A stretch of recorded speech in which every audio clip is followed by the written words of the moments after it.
Have you ever had that feeling like your life has just completely shattered, where the person you thought you were has vanished into thin air? Well, today we're going to look at that exact experience, but not as some random tragedy. We're going to see it as a purposeful, even necessary event, all through the incredible lens of the psychologist Carl Jung. This quote right here, this is the whole thing in a nutshell. The core idea is that your psyche, your inner world, doesn't really have accidents. This collapse, it wasn't a malfunction. It was actually a breakthrough. What you're mourning isn't your real self. It's the illusion you thought was you. So let's start right there, in the middle of the mess. Section 1, your life in rubble. This is all about just sitting with that raw, disorienting feeling that comes after everything falls apart. Maybe a career you built for decades disappeared overnight, or a relationship that defined you is suddenly over. Whatever it was, the result is the same. This hollow, disorienting void. Your identity, your sense of certainty, it's just gone. And what's left is this scary blankness. The question, who am I, used to have an answer. Now, it's just silence. Okay, and this brings us to the most important reframing of this whole experience. Our first impulse when everything collapses is to treat it like a problem we need to fix, and fast. But what if it isn't a problem at all? What if it's a necessary journey downward? So the common view is all about patching things up, right? Get back to normal as fast as you can. It sees this whole crisis as an interruption to your life. But Jung's perspective, it's completely different. He says the collapse wasn't an interruption of your path. The collapse was the path. The goal isn't to recover what you lost. It's to transform into something new. Think about that for a second. Your inner world isn't malfunctioning. It is performing a vital, necessary function. It's like a controlled demolition of everything in your life that was built on a false foundation. It's clearing the ground so that something true can finally grow. So, if it's not you that's breaking, what exactly is being destroyed? Well, to get that, we need to dive into two really key Jungian ideas, the mask and the shadow. We all have a persona. It's the collection of roles we play to fit in and get by. You know, the good employee, the perfect parent, the strong friend. Now, having a mask isn't the problem.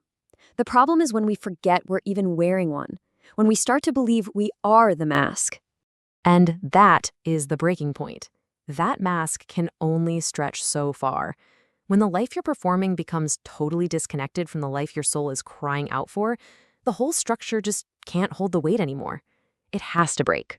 So what's been hiding behind that mask this whole time? That's what Jung called the shadow. Now, it's not necessarily evil or bad. It's just everything about you that you decided was unacceptable or inconvenient. It's all the stuff you pushed down into the basement of your mind. And what does this stuff actually look like in real life?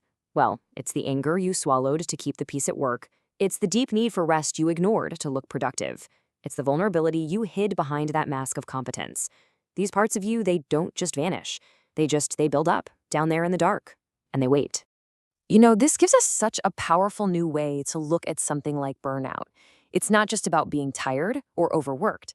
From this perspective, burnout is a full-on rebellion. It's your authentic self finally screaming from the basement, I will not perform this role for one more day. It's the shadow finally kicking the door down.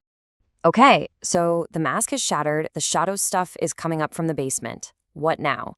The temptation is to run, right? To frantically try to glue the old mask back together. But the only real way forward isn't around the pain, it's directly through it. This is it. This is the central question you have to face when you're sitting there in the ruins. When the audience is gone, the lights are off, and the stage is empty, who is actually there? This is that necessary descent, finally facing the questions you've probably spent your whole life running from. And this is so vital to understand.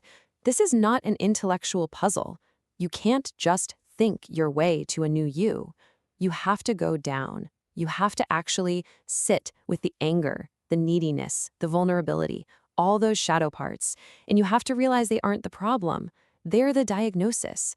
They are pointing you toward a more whole, more real version of yourself. It's this descent, this journey into the ruins that makes it possible to finally rebuild your life, but not on the same old cracked foundation. No, this is about building something completely new, something real. Let's just circle back to this key difference one more time, because it's everything. We are not aiming for recovery. Recovery means going back to the person you were before, the one who is built on shaky ground.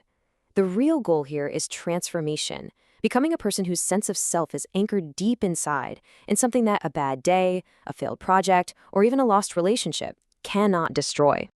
Jung had this absolutely beautiful term for this whole process: individuation. It's the lifelong journey of shedding all the layers of who you were told you should be so you can finally become who you truly are. The collapse isn't the end of your story. In a lot of ways, it's the true beginning of your individuation. And here's the hardest truth to swallow.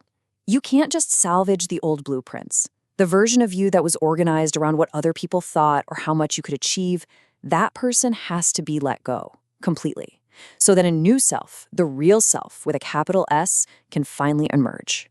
So, how do you even start? This all sounds so big. Well, here's a really simple practice. First, name one of those old limiting stories you tell yourself, like "I must always be strong." Easy enough.